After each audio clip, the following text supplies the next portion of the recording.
Este campeonato de España en Linares ha agrupado a los mejores jugadores del mundo. Hans Niemann, a Miguelito, a Pepe Cuenca, a Faustino Oro y yo. Sumérgete en una experiencia inolvidable, de la mano del gran maestro Álvaro Alonso, y acompáñame a ver cómo fue en este prestigioso torneo. Vamos a ver. Hola, soy el gran maestro Álvaro Alonso, y en este vídeo vamos a comentar la segunda partida del Campeonato de España de División de Honor que jugué con el Silla, y en la cual me enfrentaba a Alan Pichot nuevamente. Si os acordáis, jugué con él en el Campeonato de Europa y de hecho acabé victorioso con la Caro-Kann. Y entonces jugábamos con los mismos colores, así que vamos a ver cómo ha ido la partida. Entonces me jugó E4 como era esperable y yo jugué C6 para variar. Me siento muy cómodo con la Caro-Kann y también uno de mis objetivos antes de este torneo era jugar siempre, bueno, ya tener decidido lo que hacer y no gastar tanto tiempo, sobre todo porque no tendría el ordenador para preparar a última hora. Entonces todas esas limitaciones, una frase que me gusta mucho, ¿no? Es que solo se puede crecer si te estableces límites. Entonces debería aprender más de esa frase en otros ámbitos. Total, que me hizo caballo F3. La otra vez me había jugado D4 y a D5 me hizo D5. Esa ya me la esperaba. No sé si Alan la había jugado, pero yo ahora, hoy en día, no sé cómo decirlo, la preparación de hecho, para recordar, tenéis el vídeo, pero me jugué esta variante. O sea, que es interesante, pero ya veis que es rara de narices. Entonces, yo ya había anticipado, digo, a ver, me puede jugar literal cualquier cosa, entonces me había mirado todas las variantes posibles. Y todas las que sean una pequeña idea. Entonces, esta idea tiene bastante sentido contra jugadores que jueguen la Caro-Kann con C5. ¿Por qué? Porque este orden hace que si el negro ahora saca el alfil normal, pues entonces hemos traspuestado a lo que vendría a ser la variante principal, pero con alfil F5, no con C5 rápido. Entonces el negro se ve obligado a jugar de una manera extraña, ¿no? Entonces es un orden bastante chulo si jugáis la del avance y creéis, pues, oye, mi rival solo juega C5, vamos a molestar. Esta idea es muy interesante. ¿Cuál es la idea? Aquí parece que el negro, pues oye, pues no saca con F5, saca con G4, alfil E2, y ahora hago C5 y lo tengo todo, ¿no? Y caballo C6 y esto es maravilloso. Aquí la idea es que C4 es muy fuerte.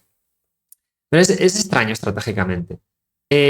Primero, uno de los temas más importantes, ya en ajedrez, y que quiero que os quede en la cabeza este flow. Todo lo que es eslavas, Caro-Kann y todo eso, cuando sacamos este alfil, esta dama por aquí, nos pueden hacer molestias. Presionar en B7, presionar en D5, buscar el flanco de dama, cosas de estas. Esto, por ejemplo, una intuición. Y luego aquí, por ejemplo, D4 es la línea principal, pero me puede comer. Y sé que no está mal para el negro, porque al final el blanco se queda como con un peón hueco aquí en D3. A ver, este caballo por D4, eso sí, como en D4 me come en G4. Digamos que son posiciones muy concretas porque es todo bastante desequilibrado, ¿no? Porque, por ejemplo, aquí esta posición, pues parece, oye, tengo un pedazo de dama, tengo tal, pero el negro... Pero lo que os digo, al negro le falta mucho desarrollo y bueno, es todo muy concreto, ¿vale? No podéis establecer principios estratégicos aquí. Entonces, además, sé que uno de los planes del blanco es jugar este tipo de estructuras. Intentar jugar calle 1 e intentar llegar a esta posición, que viene a ser un ataque indio de rey espectacular. O sea, como que el blanco va a poder avanzar por el flanco de rey. Y en cambio el negro tiene un alfil malísimo, tiene piezas súper torpes.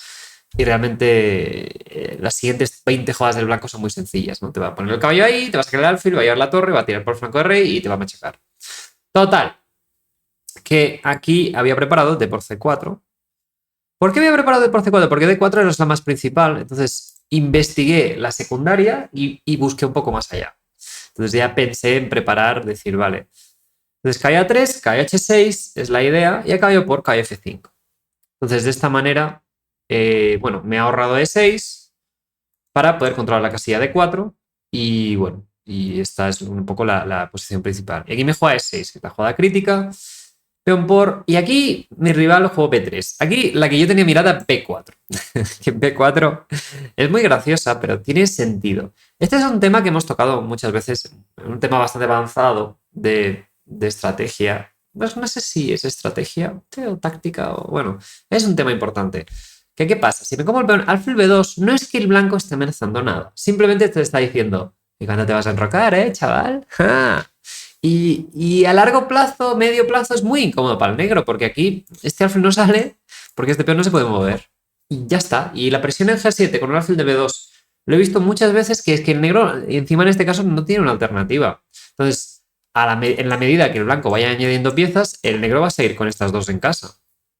Entonces, es eso, es difícil de imaginar, ¿no? Porque es una proyección a bastante futuro. Pero este es el tema de por qué B4 es la buena jugada. Entonces me hizo B3 y dije, claro, contra B4 mi preparación era G6. Entonces dije, pues contra B3, pues todavía mejor, ¿no? Hago lo mismo sin perder un peón. Aquí me hizo H3, pensó bastante. Y aquí comí. Y aquí tenía dos opciones. Aquí creo que no jugué muy bien. No, aquí creo que la obcecación por las jugadas forzadas. O sea, a medida que pasa el torneo, creo que lo voy notando más. Por ejemplo, la dama C7 o dama D7, defender el caballo. Y bueno, y esta posición es lo mismo, pero sin haberme fastidiado estratégicamente los peones. O sea, sin haberme creado un problema a largo plazo. Entonces, claro, yo prefiero posiciones con iniciativa, entonces no me importa sacrificar estrategia. Pero bueno, digamos que esto es muy arriesgado, hacer alfil G7 aquí. No tiene ningún sentido. Porque ahora tengo peón de más, pero tengo una estructura bastante lamentable a largo plazo. Aquí yo había visto que tenía bastantes tiempos de desarrollo. Por ejemplo, yo había calculado que sea alfil B2, comer, dama D4, toco el caballo, caballo G3, aprovechamos la clavada del peón de F2, torre 1, enroque corto. Y aquí, si torre 3, por ejemplo, caballo E4, digo, aquí tengo ventaja porque estoy tocando F2, no puede defender. Si me hace F3, tengo caballo por D2, que es muy curiosa, porque la dama no puede. Aquí, por ejemplo, este truco. La dama si come como la torre, y si come de caballo, pues como esta torre. Entonces, las torres están ahí un poco en el aire. Entonces, había visto que caballo E3 y aquí había pensado caballo H5. Y bueno, me parecía, digo, tengo la columna F, la columna D, pero bueno, aquí estoy un poco peor, supongo, objetivamente. O sea, digamos que, bueno, prefiero asumir el riesgo de que me puedan y decir, bueno, entonces ya sabré jugar para no perder. Pero bueno, era un poco arriesgado. Aquí mejor haber jugado dama D7 y bueno, igualdad. ¿No? Tengo un peón doblado de menos, pero digamos que ese peón doblado no me. Primero, no me lo pueden capturar y segundo, no genera muchas casillas al rival, no hay problemas. Pero bueno, ya veréis que este peón en E6 es también temas en otras partidas. Total, que aquí me comió y me hizo torre B1 y aquí tras enroque me hizo dama E2, que fue un error. Luego comentamos la partida o sea, se comió que caballo D4, ¿no? Ocupó la casilla. Claro, aquí lo que buscaba mi rival es, bueno, meter la dama en E4, que no puede ser amenazada de ninguna manera, porque tengo solo controles de casillas negras. Y bueno, en un momento hacer D3, sacar este alfil, si puede por aquí. Y la verdad es que es una posición que si le das 4 o 5 tiempos al blanco, mi estructura pues va a hablar por sí sola y el blanco va a quedarse ganado, ¿no? Entonces, aquí el problema que tiene el blanco es que es todo muy concreto. Entonces, aquí torre F4 era una idea que no vio. Entonces, aquí le hice caballo D4 y se dio cuenta que si me hacía esta torre F4 y si come caballo aquí. Entonces, claro, que gana un tiempo por la cara. De hecho, es bastante similar a la partida. Me hizo dama E3, dama D5, D3 y ahí, por ejemplo, hice torre F4. Es muy graciosa la jugada. Entonces, esta posición con torre F4 me parecía muy interesante, no solo porque no puede comer, sino porque de esta manera intento doblar torres y atacar. No sé, me parecía bastante chulo. Aquí quizá torre D8. Lo que no vi es que este plan de caballo C2 y caballo B4 puede ser interesante. Luego se me ocurrió simplemente ir a por el peón de D3. Es que no sé, me parecía como que tengo que crear una diferencia bastante importante en la posición. Y aquí también nuevamente creo que me obsesioné con mis temas tácticos. Porque aquí veía muchas veces que había ideas interesantes con torre F3 y si come como y luego descubierta de caballo. O por ejemplo caballo F3. Y si come como y dama aquí, pues dama H5, cosas de ataque de este estilo. En este caso no funciona nada, ¿no? Pero aquí, por eso, torre F4 y a torre 1, aquí tengo un montón de jugadas interesantes. Por ejemplo, una de las que vi primeras es caballo C2, que aparentemente es como fantástica. Pero aquí creo que me quedé corto. Luego analizando me di cuenta de dama por E6, torre F7, y esto me parecía muy inteligente. Pero digo, claro, ahora con torre F7, si come la dama, como y tengo doble amenaza.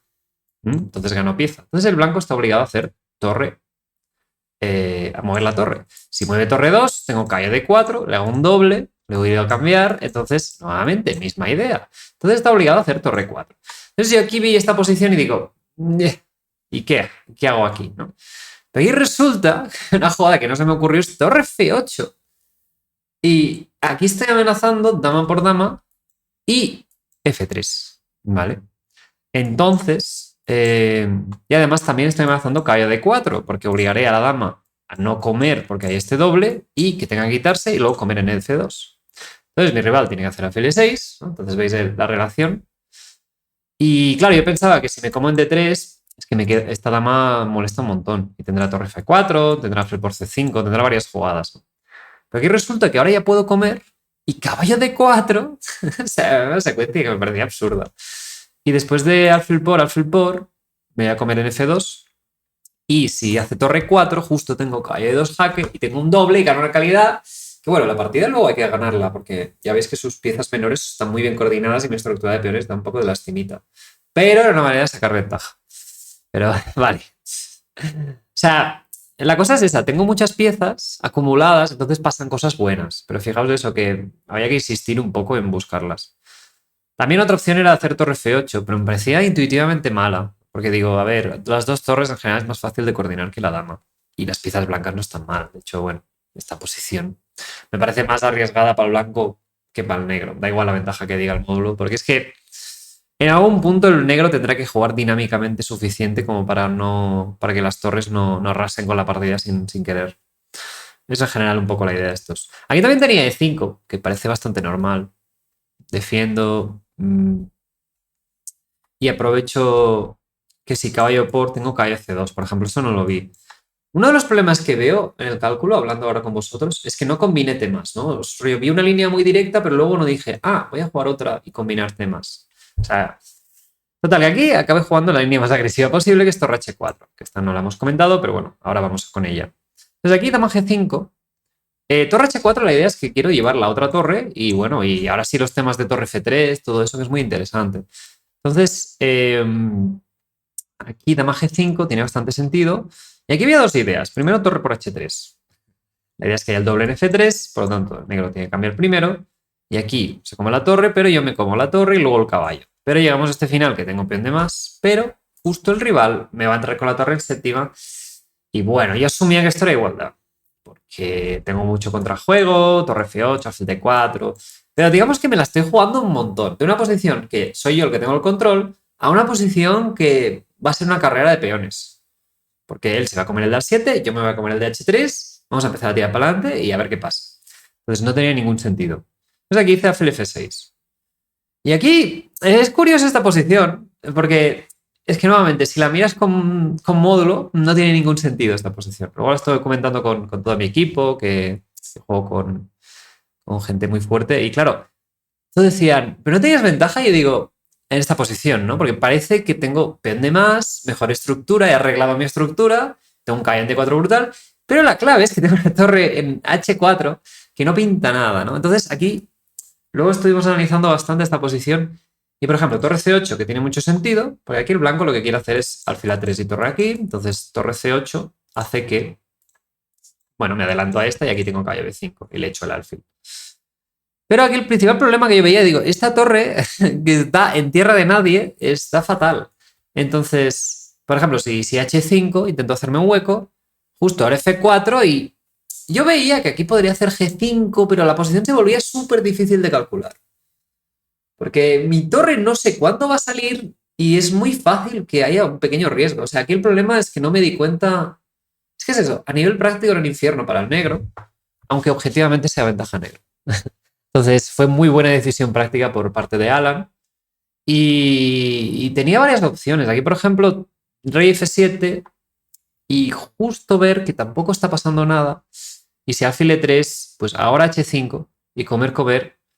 Y resulta que si F4, ahora G5 es una versión mejor para mí porque va a llegar esta torre más rápido, el rey ya está en F7. Entonces, pero aquí, por ejemplo, torre B2, una jugada de espera. Mi torre sigue ahí en tierra de nadie y sí que estoy un poco mejor. Quizá ya, de hecho, tengo KF5 y puedo salir con la torre. Pero bueno, a mí me costaba mucho esta posición porque eso, daba miedo a la torre, la coordinación y tampoco creo que tenga mucha ventaja. Simplemente porque voy a tener que perder muchos tiempos para arreglar esa torre y darle una salida.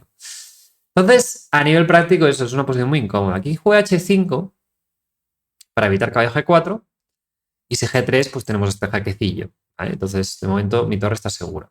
Entonces, alfil A3, y aquí cometí el primer error, aquí calculé mal y no anticipé las cosas que iban a pasar.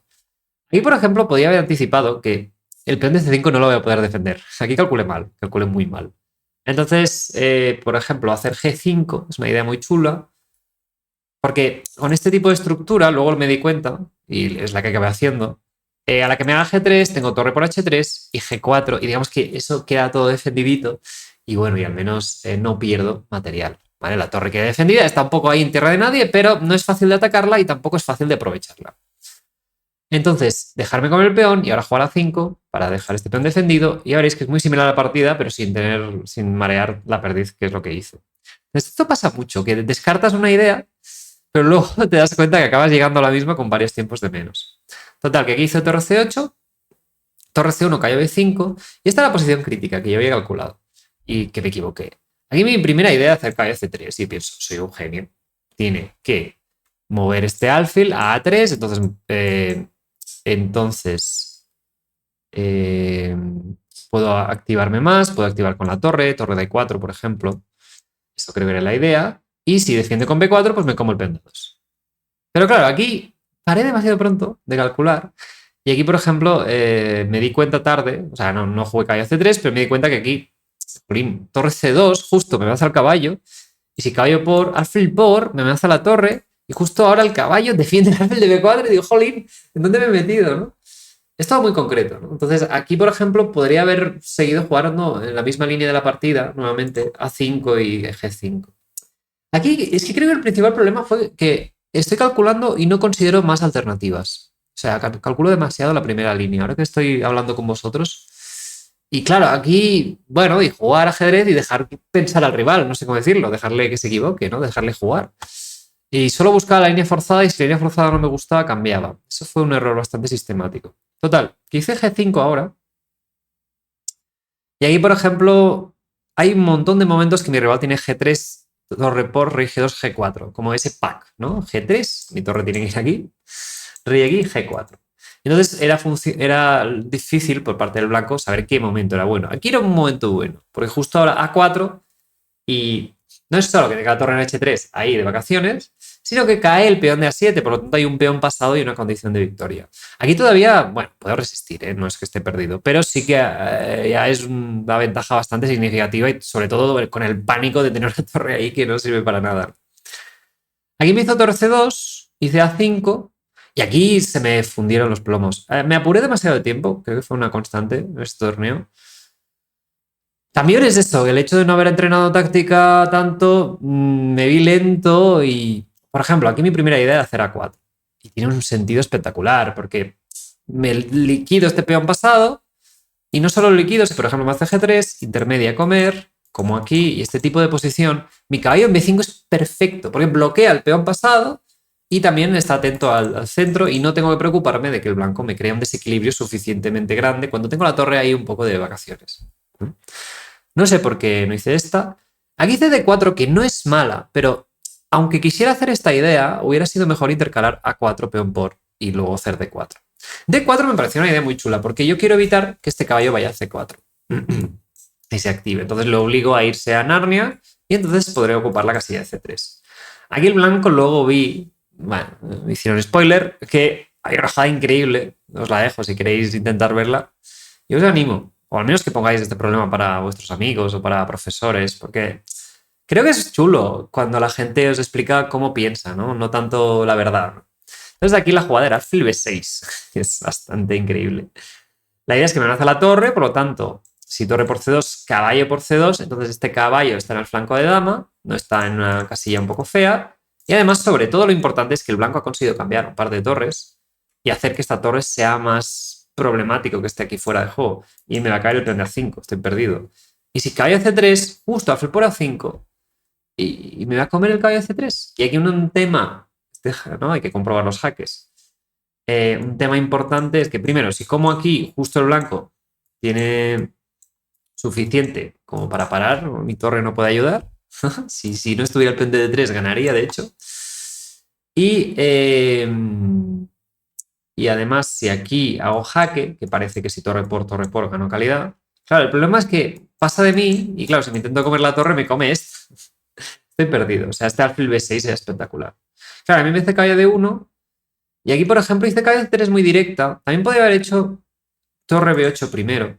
Pero bueno, aquí se vuelve todo muy complejo porque hice caballo G3, nuevamente G3 interesante y este alfil por D4, por ejemplo, que ninguno de los dos vimos cuando comentamos la partida. Y bueno, se come intermedia rey G2, importante, porque te estoy metiendo torre por G3 y ahora comer el caballo de C3. Este orden era importante. Entonces, esto es ventaja, ¿no? Y es el típico escenario donde, bueno, mi torre está ahí en tierra de nadie. Seguramente podría hacer H4, pero bueno, el blanco está un poco mejor, ¿no? Va a tener un caballo en E4 que es Dios en la tierra, ¿sí? Entonces, aquí me hizo alfil B6 y aquí jugué un poco mal. Aquí hice A4, que creo que es buena decisión práctica, pero decir, bueno, ya que me van a comer el peón, pues que al menos se doble el peón, ¿vale? Y aquí hice rey F7, que es muy lenta. Aquí tenía que haber hecho G4. O sea, intentar salir con la torre y crear contrajuego. Rey F7 es que a la siguiente jugada hago G4 y es como haberla hecho una jugada antes. Aquí nuevamente tenía una secuencia, Alan, que no era. Creo que esta es la más fácil donde creo que puede ver ganar la victoria, Alan. O sea, si queréis parar, nuevamente insisto, y pensar un poquillo, son problemas interesantes.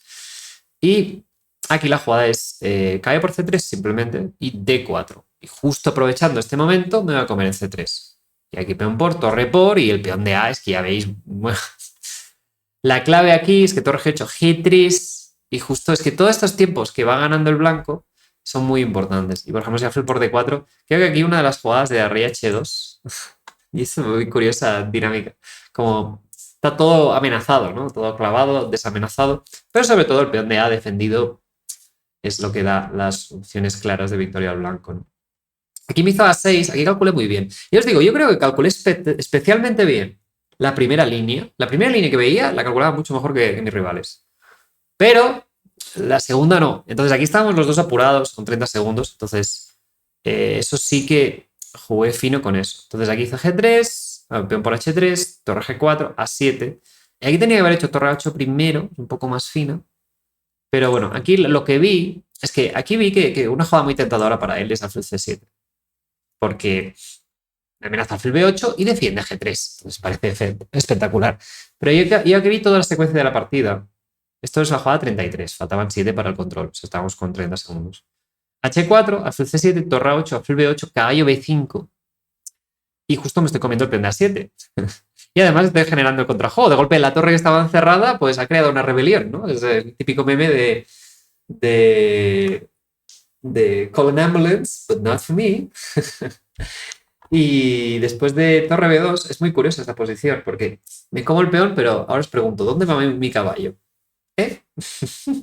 Y aquí parece que eso me atrapa el caballo, pero todo el contrajuego que genera el flanco rey me da suficiente. Aquí juego muy bien, torre por, peón por, torre por, rey H1. Y aquí esta es la última jugada del control y estoy muy contento porque aquí encontré una jugada muy molesta.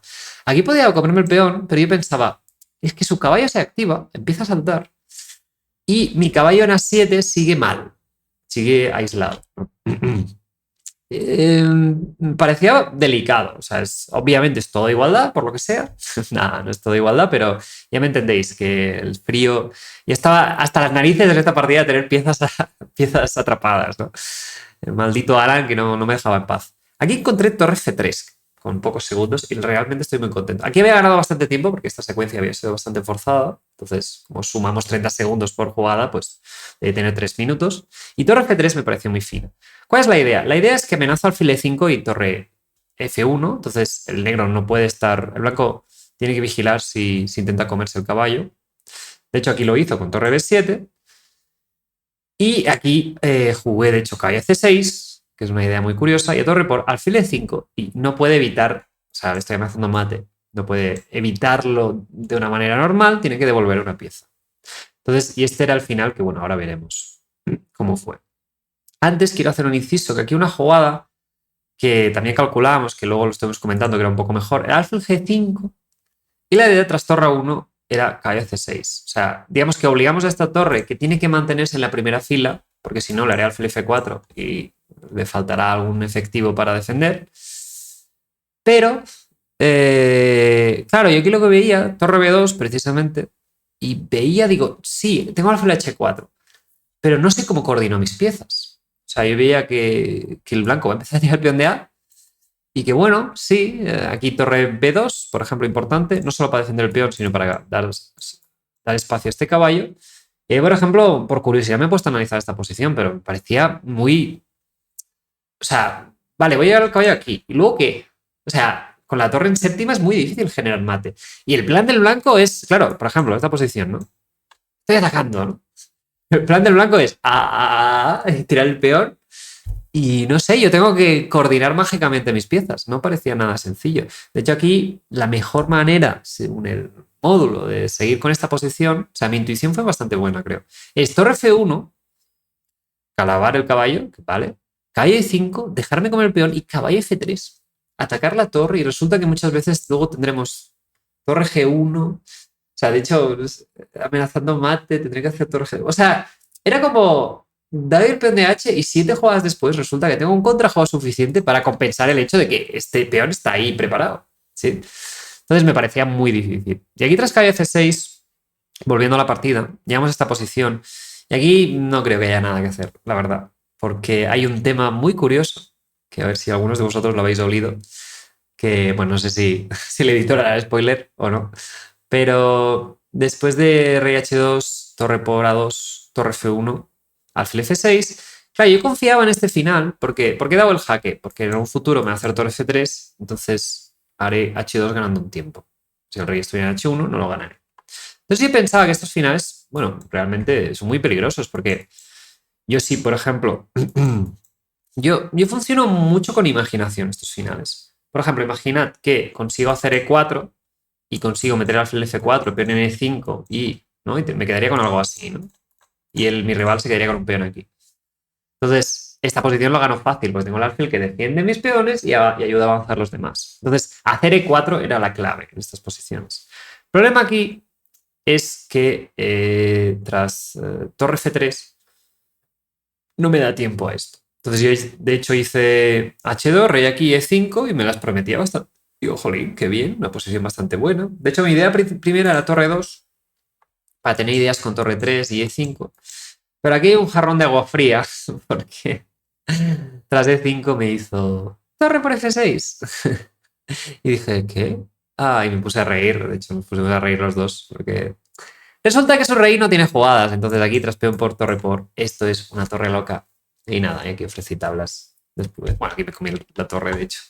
Así siempre puedo decir, suerte tuvo Alan, ¿eh? Tenía torre y 2 peones de más y me hizo tablas. Qué suerte tuvo Alan. Nada, la cosa es que aquí si intento huir, esto es el rey. No, o sea, no hay manera de esquivar. Encima el negro el blanco cuando quiera puede comer el peón y son tablas también. Pero si intento huir, no torre a 6, porque podré comer de torre, pero el blanco básicamente puede seguir pasando la escalerita por aquí y ya está. Y no tengo manera, ¿no? Y cuando coma, el blanco se queda sin jugada, por lo tanto ahogado. Y con las normas actuales del ajedrez son tablas. Así que, bueno, fue una partida muy interesante, la verdad, muy emocionante. Me faltó cálculo explayado. O sea, yo veía una línea bien, pero veis que me he dejado muchas cosas que han sido bastante importantes. Entonces, creo que es una partida bastante chula. A nivel de preparación me pongo un 10. A nivel de cálculo, ahí he tenido demasiadas veces que podía haber perdido. Entonces tendría que haber sido un poco más preciso. Pero luego, bueno, recuperé y sobre todo, yo creo que el punto fuerte de mi partida es que la línea más obvia del rival siempre la tuve presente y siempre la valoré bien. Entonces, claro, sí que tenía victorias, pero de maneras sutiles, ¿no? Entonces, y con los apuros de tiempo, pues bueno, al menos no hay tiempo para más. Así que nada, espero que os haya gustado y que la próxima vez que penséis, ¡hey, la Caro-Kann! ¡Qué aburrido! ¡Qué estratégico! Pues nada, veis mis partidas con Pichot y ya se os pasará la tontería. Así que sin más, espero que os haya gustado y nos vemos en la siguiente partida.